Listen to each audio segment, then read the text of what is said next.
بسم اللہ الرحمن الرحیم۔ السلام علیکم، ویلکم ٹو ماہم کہانی۔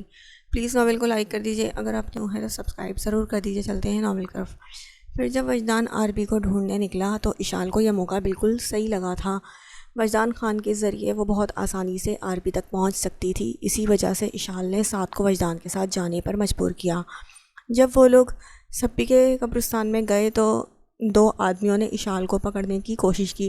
پہلے تو اشال نے سوچا کہ ان کی وہ درگت بنائے کہ وہ زندگی بھر یاد رکھیں، لیکن پھر اس نے سوچا کہ بہتر یہی ہے کہ وہ کسی طرح تاشا تک پہنچ جائے تاکہ پھر تاشا سے وہ عربی کا پتہ لگوا لے۔ اسی لیے پھر سے مظلومیت کا جھوٹا لبادہ اوڑھ کر اشال ان مردوں کے ساتھ چلی گئی۔ جب تاشا نے اشال کو اپنے ساتھ لے جا کر بیڈ پر دھکا دیا تو اشال نے غصے سے اپنی مٹھیاں کسیں اور تاشا کے قریب آنے کا انتظار کرنے لگی، پر اس کے قریب آنے سے پہلے ہی وجدان نے وہاں آ کر تاشا کو جو حال کیا تھا وہ اشال کو حد سے زیادہ پسند آیا، مگر اشال کو ڈرنے کا جھوٹا ڈرامہ تو کرنا ہی تھا۔ زیارت جا کر بھی اشال نے زرج سے عربی کے گھر کا حلیہ پوچھا اور وہاں چلی گئی۔ وہاں جانے کا اشال کو فائدے سے زیادہ نقصان ہی ہوا تھا۔ وجدان کے ہاتھ لگتے لگتے بچی تھی، اور تو اور وجدان کو اشال پر شک بھی ہو گیا تھا۔ برا تو اشال کو تب لگا جب اسے ان لوگوں نے وہاں سے واپس بھیج دیا، لیکن ایک بات اشال سمجھ چکی تھی، زرش عربی کے لیے کوئی عام چیز نہیں تھی، عربی اس کے لیے کچھ بھی کر سکتا تھا۔ اسی لیے اشال نے ایک پلان بنایا کہ وہ عربی سے رابطہ کر کے اسے زرش دینے کا وعدہ کرے گی، لیکن وہ وہاں زرش کو کبھی بھی لے کر نہیں جائے گی بلکہ خود اکیلی ہی عربی کے سامنے جائے گی۔ وہ اتنا جانتی تھی کہ عربی کی تمام گینگ اسے زندہ نہیں چھوڑے گی، لیکن اس نے خود سے وعدہ کیا کہ مرنے سے پہلے وہ عربی کو بھی مار دے گی۔ اسی لیے اشال نے ایک آدمی کے بارے میں انفارمیشن اکٹھی کرنی شروع کر دی جو کہ عربی کے سمگلنگ وغیرہ کے کاموں میں ملوث تھا۔ اشال اس سے عربی کو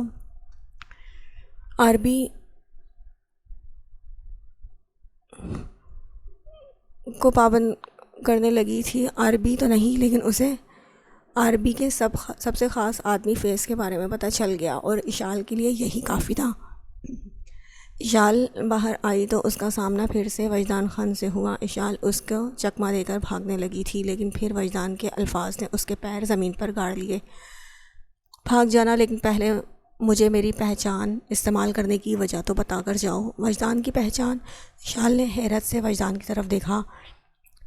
تمہاری پہچان نہیں، جس کی ہے وہ مر چکا ہے، اشال نے کرب سے مٹھیاں کستے ہوئے کہا۔ لگتا ہے میرے بارے میں کافی کچھ جانتے ہو تم لڑکی، لیکن یہ سب کچھ نہیں جانتی میں ہی سکندر الفاظ درانی ہوں، مرا نہیں سکندر ہوں میں ہی۔ اپنی پہچان چرانے کی وجہ جاننا چاہتا ہوں۔ اشال کو لگا تھا کہ اس کی سانسیں ہی تھم جائیں گی۔ ایسا کیسے ہو سکتا تھا؟ اس کا بھائی زندہ تھا، اس کے سامنے تھا۔ اگر وہ زندہ تھا تو کیوں نہیں بچایا اس نے اشال کو؟ کیوں نہیں وہ ان تک پہنچا؟ ثابت کرو تم سکندر الفاظ درانی ہو، اشال نے کافی غصے سے اس کے قریب آ کر کہا۔ یہ ثابت کرنے کے لیے میری آنکھیں ہی کافی ہیں اشال الفاظ درانی، وجدان نے اس کی آنکھوں میں دیکھ کر کہا۔ ابھی کل اس سے ٹکرانے کے بعد ہی تو وجدان نے اس کے بارے میں تمام انفارمیشن حاصل کی تھی، اور اشال کے بابا کا نام دیکھ کر وجدان کو لگا تھا کہ ایک بم اس پر پھوٹا ہو۔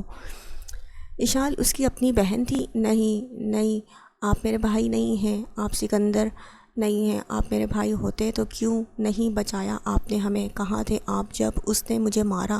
کہاں تھے آپ جب اس نے میری آنکھوں کے سامنے ماما پر تیل ڈال کر انہیں جلا دیا؟ کہاں تھے آپ بھائی جب میں خود سکندر بن کر خود کو آپ بنا کر اپنے دشمن سے لڑتی رہی، اسے ڈھونڈتی رہی؟ کہاں تھے آپ؟ اشال نے روتے ہوئے وجدان کو گریبان سے پکڑ کر جھنجھوڑا تھا۔ آج وہ 3 سال بعد رو رہی تھی۔ میں نہیں جانتا تھا میرا کوئی اپنا باقی ہے، نہیں جانتا تھا میری ماما زندہ تھی، نہیں جانتا تھا میری اتنی بہادر بہن بھی ہے، وجدان نے بہت ہمت سے کہتے ہوئے اشال کے سر پر اپنا ہاتھ رکھا تو اشال ہر گلہ بھلا کر اپنے اکلوتے رشتے اپنے بھائی کے سینے سے لگ کر پھوٹ پھوٹ کر رو دی تھی۔ وہ بہت برا تھا بھائی، بہت بہت زیادہ برا۔ میری آنکھوں کے سامنے اس نے ماما کو جلا کر مار دیا اور میں کچھ نہیں کر پائی، میں بہت بے بس تھی، میں بہت کمزور۔ وجدان نے بھی آنسو بہاتے ہوئے اشال کو خود سے لپٹایا تھا۔ معاف کر دو مجھے گڑیا، پلیز مجھے معاف کر دو۔ وجدان کی رندی ہوئی آواز پر اشال نے اپنا سر اٹھا کر وجدان کو دیکھا اور پھر نم سی مسکان کے ساتھ ہاں میں سر ہلایا۔ یہ سب اس شیراز حسن کی وجہ سے ہوا، صرف انا اور دولت کے خاطر اس نے ہمارے ماں باپ اور بھائی کو مار دیا۔ اشال کی آنکھیں حیرت سے پھیلی تھی۔ کون سا بھائی؟ ہمارا ایک اور بھائی تھا گڑیا، رومان، ہم دونوں سے بڑا تھا وہ۔ یہ سنتے ہی اشال نے ضبط سے اپنی مٹھیاں کسی تھیں۔ نہیں، وہ جلاد ہمارا بھائی نہیں ہے، آپ جانتے ہیں شیراز انکل تو صرف ایک کٹ پتلی تھی، یہ سب کروانے والا رومان ہی تھا۔ وجدان کی حیرت دیکھتے ہوئے اشال نے سب کچھ اسے بتا دیا تھا، جسے سن کر وجدان نے انتہائی غصے سے اپنا ہاتھ گاڑی کے شیشے پر مار کر وہ شیشہ توڑ دیا۔ وجدان کا بس نہیں چل رہا تھا کہ وہ کچھ بھی کر بیٹھے۔ جس بھائی کی وہ اتنی عزت کرتا تھا، اس سے اتنا پیار کرتا تھا، وہی عربی تھا۔ ہمیں اسے پکڑنا ہوگا بھائی، اسے پکڑ کر اسے اس کی ہر گناہ کی سزا دیں گے۔ وہ ہمارا گنہگار تو ہے ہی، لیکن ہم سے بھی زیادہ وہ ہمارے ملک کا گنہگار ہے، ہمارے وطن کا گنہگار ہے۔ ایسے درندہ بن چکا ہے جس کو قید کرنا بہت ضروری ہے۔ وجدان نے بھی ہاں میں سر ہلایا۔ غصے سے اس کی رگیں تن گئی تھی۔ ایک بات پوچھوں؟ ہاں ضرور پوچھو۔ اشال کے سوال پر وجدان نے بہت محبت سے اسے دیکھتے ہوئے کہا۔ نہ ہی وجدان نے اور نہ ہی اشال نے کبھی خواب میں بھی سوچا تھا کہ ان دونوں کے پھر سے ان کا خونی رشتہ مل جائے گا، ان دونوں کو پھر سے ان کا خونی رشتہ مل جائے گا۔ اب تو آپ مجھے لڑکی کہہ کر نہیں بلایا کریں گے؟ اشال کی رندی ہوئی آواز میں پوچھے گئے اس سوال پر وجدان نے اشال کو کھینچ کر پھر سے اپنے سینے سے لگا لیا تھا۔ نہیں میری گڑیا، کبھی بھی نہیں، وجدان نے بہت محبت سے اس کی پیشانی پر بوسہ دے کر کہا۔ وجدان اور اشال دونوں کو لگنے لگا تھا کہ انہیں پورا جہاں مل گیا ہو۔ اس کے بعد اشال اور وجدان نے مل کر عربی کو پھنسانے کا وہ سارا پلان بنایا۔ وجدان کو اشال کی قابلیت پر پورا یقین تھا، اس لیے اس نے اشال کو زرش کے حلیے میں ڈھال بنا کر ساتھ لے جانے کا فیصلہ کیا، اور دونوں کامیاب بھی ہوئے تھے۔ ان کا دشمن اب ان کی قبر میں تھا، ہر طرح کا حساب چکانے کے لیے۔ انہیں ایسا لگا کہ ان کی زیست کا سفر مکمل ہو گیا ہو۔ حال سب بتانے کے بعد اشال نے اپنی نم آنکھیں اٹھا کر سعد کو دیکھا۔ سعد نے بہت محبت سے اشال کو اپنے سینے سے لگایا تھا۔ وہ اپنی بہادر بیوی کا غم کم کرنا چاہتا تھا۔ سعد نے خود سے وعدہ کیا کہ وہ ہمیشہ اشال کی ہمت بنے گا، اسے مزید مضبوط اور طاقتور بنائے گا۔ سعد نے بہت نرمی سے اس کا چہرہ اپنے سینے سے نکال کر ہاتھوں میں تھاما اور بہت محبت سے اس کی نم آنکھوں کو چومنے لگا۔ اشال نے اپنی آنکھیں مون لی۔ تم میرا غرور ہو اشال، مجھے فخر ہے کہ تم میری بیوی ہو، میری محبت ہو۔ میں آرمی میں ہو کر بھی ملک کے لیے اتنا سب کچھ نہیں کر پایا جو کچھ تم نے کیا ہے۔ I am proud of you. Saad کی بات پر اشال مسکرائی تھی۔ ویسے ایک بات تو بتاؤ مجھے۔ کیا؟ اشال نے دلچسپی سے پوچھا تھا۔ تمہاری اس ساری کہانی میں تم نے یہ تو بتایا ہی نہیں کہ تمہیں مجھ سے محبت کب ہوئی تھی، حالانکہ ہم تو آپ کو دیکھتے ہی دل ہار بیٹھے تھے۔ سعد نے خوب ڈرامائی انداز میں کہا تو اشال کھلکھلا کر ہنس دی تھی۔ کس نے کہا کہ مجھے آپ سے محبت ہے؟ سعد نے اپنی آنکھیں چھوٹی کر کے اشال کو گھورا تھا۔ تو پھر یہ شادی؟ ارے یہ تو میں نے اپنے بھائی اور بابا کی بات کا مان رکھنے کے لیے کی ہے، ورنہ اپنا اسٹینڈرڈ تو آپ کو یاد ہی ہوگا۔ اشال نے شرارت سے ایک آنکھ دبا کر اسے وہ بحث والا واقعہ یاد کروایا تھا۔ تم پھر سے بہت بول رہی ہو، مت بھولو کہ پہلے تمہیں کیسے چپ کروایا تھا۔ سعد کے ایسا کہنے پر اشال کے گال دہک اٹھے۔ اشال نے شرما کر اپنا سر جھکا لیا اور ایسا کرتے ہوئے وہ بہادر سی ہری آنکھوں والی لڑکی سعد کے دل میں اتر گئی۔ I love you Ishal, I love you more than life, Saad نے بہت شدت سے کہا تو اشال سٹپرا کر رہ گئی۔ سعد کا دل اس کے چہرے پر آنے والے رنگوں کو دیکھ کر بے ایمان ہونے لگا تھا، لیکن اس سے پہلے کہ وہ پھر سے کوئی پیار بھری گستاخی کرتا، اشال نے اچانک ہی اس کا بازو بہت مضبوطی سے پکڑ کر مروڑا اور اپنے ساتھ سعد کی کمر کے پیچھے لے گئی۔ اب میری شرافت کا ناجائز فائدہ مت اٹھائیں، شرافت سے نکل جائیں یہاں سے۔ اشال نے اسے دروازے کی طرف دھکا دے کر کمرے سے باہر نکالا، لیکن اس سے پہلے کہ وہ دروازہ بند کرتی، سعد نے اپنے ہاتھ سے اس دروازے کو بند ہونے سے روکا تھا۔ ابھی کے لیے تو جا رہا ہوں میری پڑاخا، لیکن کل جب میرے کمرے میں آؤ گی تو راہ فرار نہیں ملے گی تمہیں، سعد نے انتہائی بے باکی سے کہا تھا۔ دیکھیں گے۔ اشال نے بھی منہ اونچا کر کے ڈھٹائی سے کہا۔ دروازہ سعد کے منہ پر ہی بند کر دیا تھا، پھر سعد کی باتیں یاد کرتے شرماتے ہوئے اپنا چہرہ ہاتھوں میں چھپا لیا تھا۔ وجدان پریشانی کے عالم میں گھر داخل ہوا تھا، نہ جانے کیوں ایک عجیب سا ڈر اس کے دل میں بیٹھا ہوا تھا۔ نور نور وجدان گھر میں داخل ہوتے ہی بے چینی سے چلانے لگا۔ وہ ہر جگہ بے چینی سے دیکھ رہا تھا، لیکن زرش کہیں پر بھی نہیں تھی۔ کیا ہو گیا وجدان؟ سعد نے آ کر پریشانی سے پوچھا تھا۔ زرش کہاں ہے سعد؟ وجدان نے سعد کے پاس آ کر بے چینی سے پوچھا۔ وہاں باہر لان میں اشال کے پاس ہے۔ وجدان جلدی سے بھاگ کر باہر گیا تو زرش لان کی چیئر پر بیٹھی کوئی میگزین دیکھ رہی تھی۔ وجدان نے اس کے پاس جا کر اسے کھینچ کر کھڑا کیا اور خود میں بھینچ لیا۔ زرش وجدان کی اس حرکت پر ہڑبڑا کر رہ گئی تھی اور پھر شرما کر ہلکے سے وجدان کو خود سے دور کرتے شرماتے ہوئے اندر بھاگ گئی تھی۔ وجدان ہوا کیا ہے؟ سعد نے بے چینی سے پوچھا تھا۔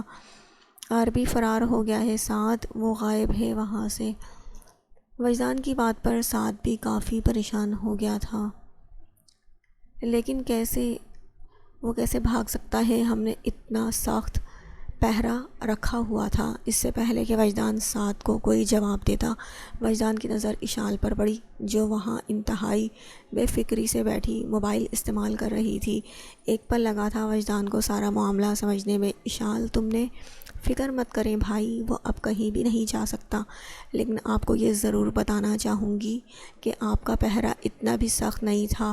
وہ تو آپ خدا کا شکر ادا کریں، آپ کے پاس ایک ایسی بہن ہے جو ہر وقت اپنی آنکھیں اور کان کھلے رکھتی ہے۔ میرے پاس ہی ہے وہ، اور اسے میرے پاس ہی رہنے دیں۔ آپ نے اس کے ساتھ کافی زیادہ کھیل لیا، اب ذرا مجھے موقع دیں۔ اشال نے چہرے پر خطرناک سی مسکراہٹ سجا کر کہا۔ اس کی ہری آنکھوں میں عجیب سی وحشت آئی تھی۔ وجدان نے کچھ دیر اس کی بات پر غور کیا، پھر وہاں سے سر ہلا کر وہاں سے چلا گیا۔ اسے اشال پر اتنا ہی بھروسہ تھا جتنا کہ خود پر۔ سعد پریشانی سے اشال کے پاس آیا۔ اشال، تم فکر مت کریں ایجنٹ جی، آپ نے کہا تھا نا آپ کو مجھ پر پورا بھروسہ ہے، تو بھروسہ قائم رکھیں اپنا، بس۔ سعد نے ہاں میں سر ہلایا تھا۔ ویسے میرے پاس آپ کے لیے ایک گڈ نیوز ہے۔ اتنی جلدی؟ واؤ، کیا بات ہے تیری سعدے، مجھے تو لگا تھا اس سب میں ابھی وقت لگے گا۔ سعد نے اپنا فرضی کالر جھاڑ کر کہا تو اشال نے اسے ایک چت لگائی۔ وہ گڈ نیوز نہیں ایجنٹ جی، گڈ نیوز تو یہ ہے آپ کو ہیڈ کوارٹر سے انفارمیشن آئی ہے۔ آپ کو افغانستان جانا پڑ رہا ہے، بھیجا جا رہا ہے۔ تمہیں یہ بات کیسے پتہ چلی؟ کم آن ایجنٹ جی، اپنے موبائل پر پاس ورڈ لگا کر خود کو 30 مار خان سمجھتے ہیں کیا آپ؟ اتنا آسان تھا آپ کا ڈیٹا ہیک کرنا؟ سیکیورٹی اسٹرانگ کریں موبائل کی۔ اشال کی بات پر سعد حیرت سے منہ کھولے اسے دیکھنے لگا۔ اس کی بیوی سچ میں کافی چالاک تھی، لیکن وہ جیسی بھی تھی سعد کی جان تھی اس کی بہادر سی پٹاخہ۔ وجدان زرش کے پاس آیا، جو الماری کے پاس ایک اسٹول پر اپنی ایڑیاں اونچی کیے الماری سے کچھ ڈھونڈ رہی تھی۔ وجدان جلدی سے اس کے پاس آیا اور اسے اپنی باہوں میں اٹھا لیا۔ کیا کر رہی تھی تم زرش؟ اگر تم گر جاتی تو؟ وجدان نے بے چینی سے پوچھا۔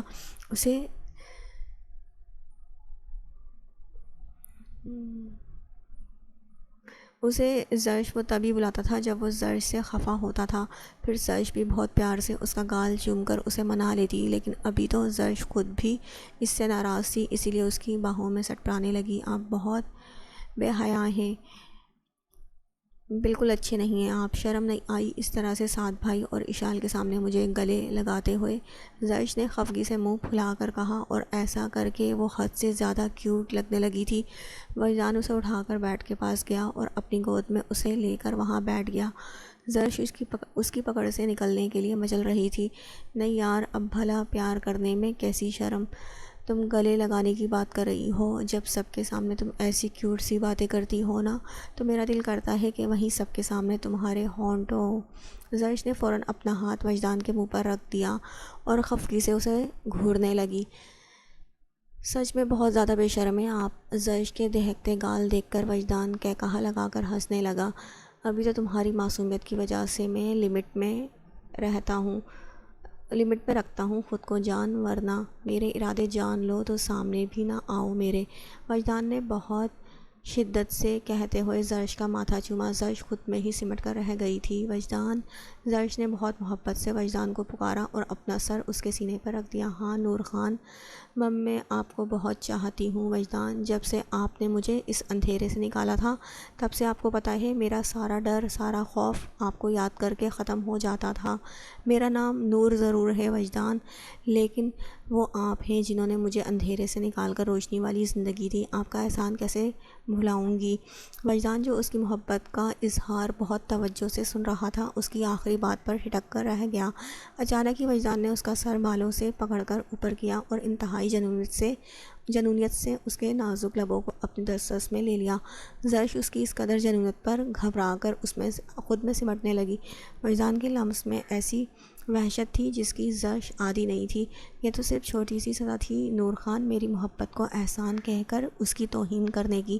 آئندہ ایسی گستاخی کی تو سزا سہ نہیں پاؤ گی۔ زرش سے دور ہوتے وجدان نے اس کی کانچ سی آنکھوں میں دیکھ کر کہا۔ زرش جلدی سے اس کے سینے میں چھپی تھی۔ آئی ایم سوری وجدان، بہت زیادہ محبت سے کہا گیا تھا۔ وجدان نے اتنی ہی محبت سے اس کے گرد اپنا حصار بنایا۔ آئی لو یو نور، زندگی سے بھی زیادہ تم سے محبت کرتا ہوں میں۔ ہم دونوں ایک دوسرے کے لیے بنے تھے اور ہم دونوں نے ایک دوسرے کے سفر زیست کو مکمل کیا ہے۔ وجدان نے اپنی متاع جاں کو بہت محبت سے خود میں سمیٹا تھا۔ زندگی غموں کے اس گرداب سے نکل کر بہت حسین ہو چکی تھی۔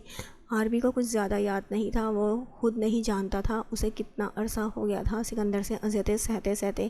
4 سال کا وقت اسے 40 سال سے بھی زیادہ کا لگا تھا، اور ابھی کل رات ہی اسے لگا تھا کہ وہ آزاد ہو گیا۔ کافی جدوجہد کے بعد وہ وہاں سے نکلا تھا، اور وہاں سے نکلتے ہی وہ اپنے بچے کچھ آدمیوں کے پاس جانے والا تھا، لیکن تھوڑی دور جاتے ہی کسی نے اس کے سر پر بہت زور سے ڈنڈا مارا تھا، اور اب جب اسے ہوش آیا وہ بہت زیادہ اندھیرے میں قید تھا۔ کیسے ہو عربی؟ ایک لڑکی کی آواز پر عربی نے کرسی سے بندھے ہوئے سر اٹھا کر سامنے دیکھا، جہاں بہت ہلکی سی روشنی میں کالی چیئر پر کالی ہڈی پہنے اشال دورانی ہاتھوں میں ایک انجیکشن لیے کھڑی تھی۔ بہت برا ہوا نا تمہارے ساتھ؟ کہاں تم بھاگنے لگے تھے اور کہاں اب؟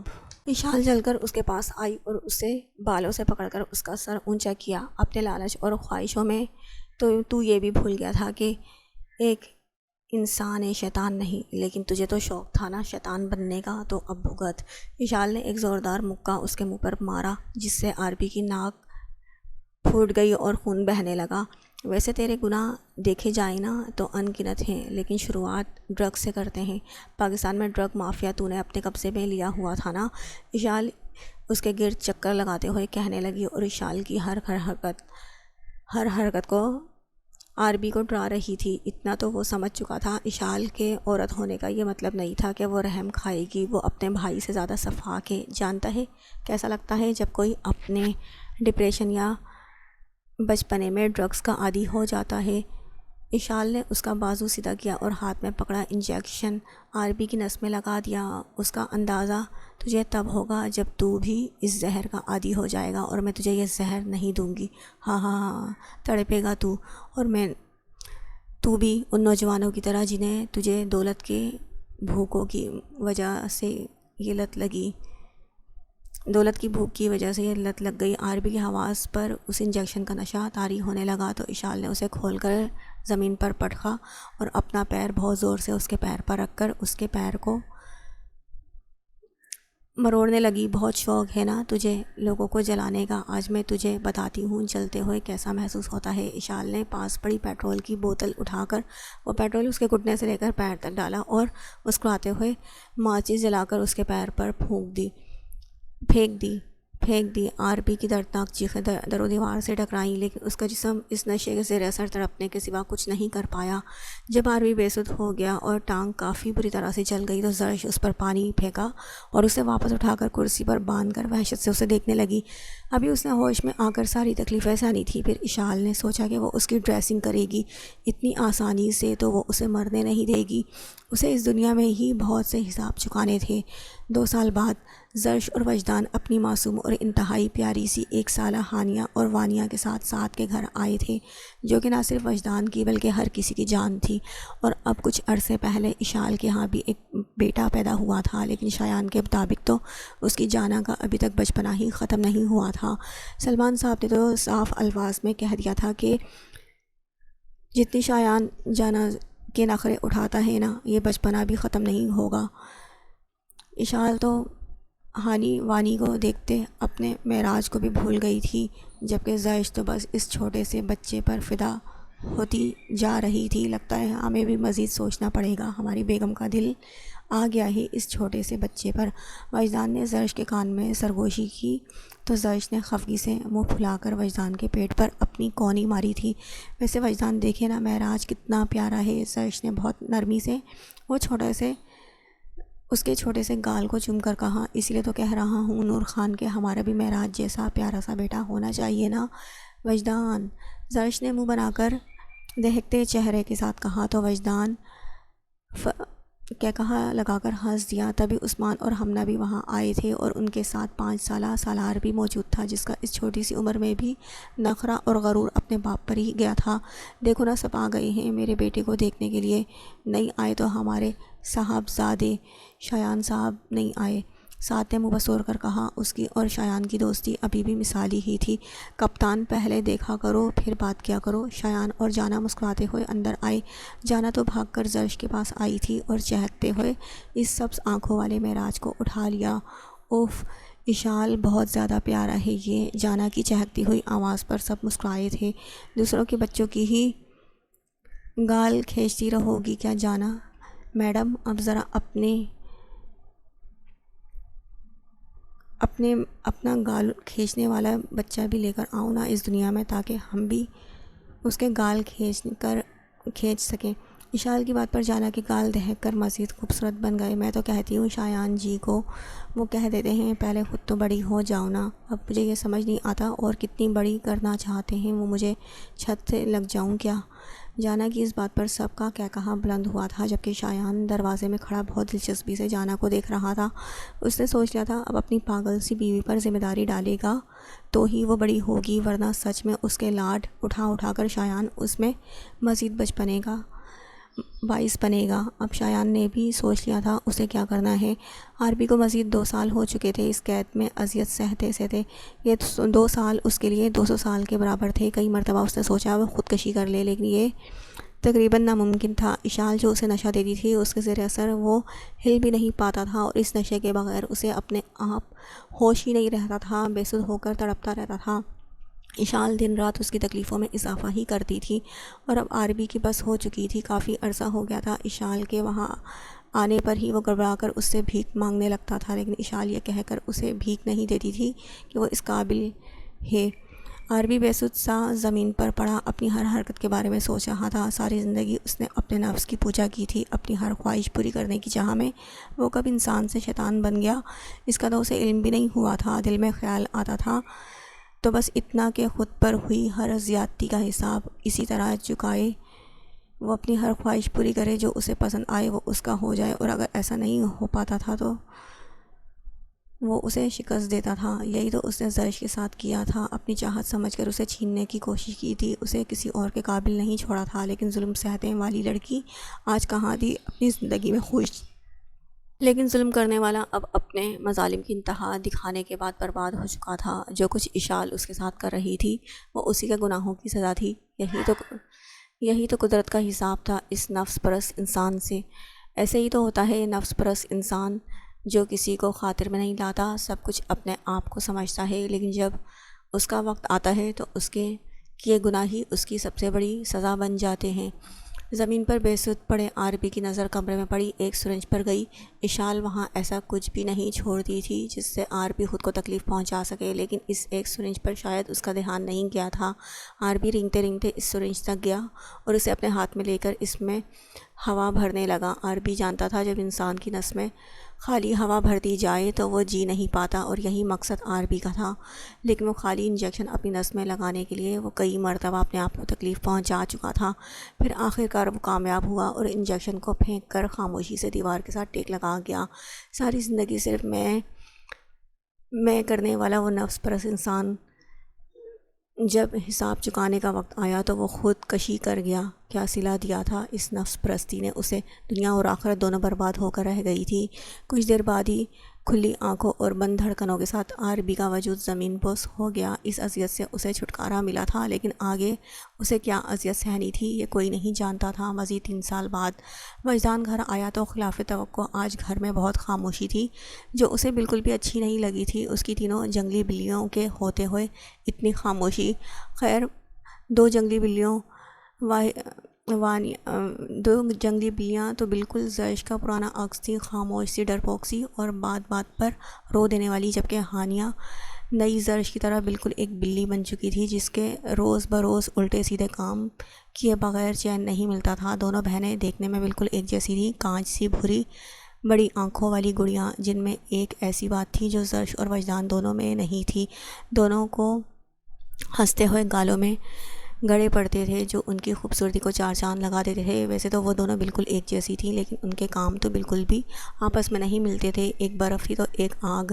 وجدان کی نظر لاؤنج کے صوفے پر پڑی جہاں وانیہ بیٹھی کارٹون دیکھ رہی تھی، اور وجدان جانتا تھا کہ وہ وانیہ ہے، کیونکہ ہانیہ کا اتنے آرام سے ٹی وی دیکھنا ناممکن ہی تھا۔ وجدان مسکراتا ہوا وانیہ کے پاس آ کر بیٹھا تو وانیہ نے اسے اپنی پیاری سی آنکھوں سے دیکھتے ہوئے فوراً وجدان کی گود میں بیٹھ کر بڑے لاڈ سے اس کے سینے پر اپنا سر رکھ دیا۔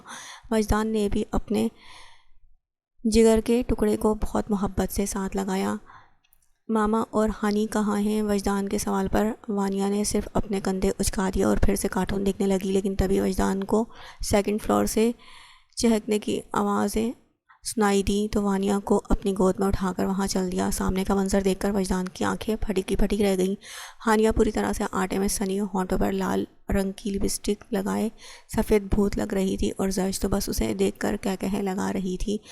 ہانی، یہ کیا کیا آپ نے؟ وجدان نے مصنوعی غصے سے پوچھا، حالانکہ دل تو اس کا بھی کہہ لگانے کا ہی کر رہا تھا۔ اس کا حلیہ ایسا لگ رہا تھا، مزاحیہ لگ رہا تھا۔ پاپا لک می امپاسبل۔ ہانیہ کی دانت نکال کر کل رات دیکھی گئی ڈراؤنی فلم کی چڑیل کا ذکر کیا، جبکہ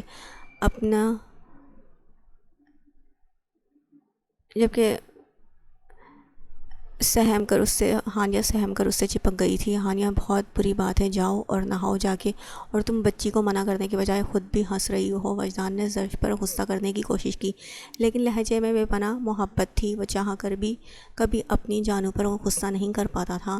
وہ لگی اتنی فنی رہی ہے۔ زرش اتنا کہہ کر ہانیہ کو پھر سے دیکھ کر ہنسنے لگی، جو وہاں کھڑی اترا رہی تھی۔ وانی، جاؤ آپ ہانی کے ساتھ منہ دھلاؤ اس کا۔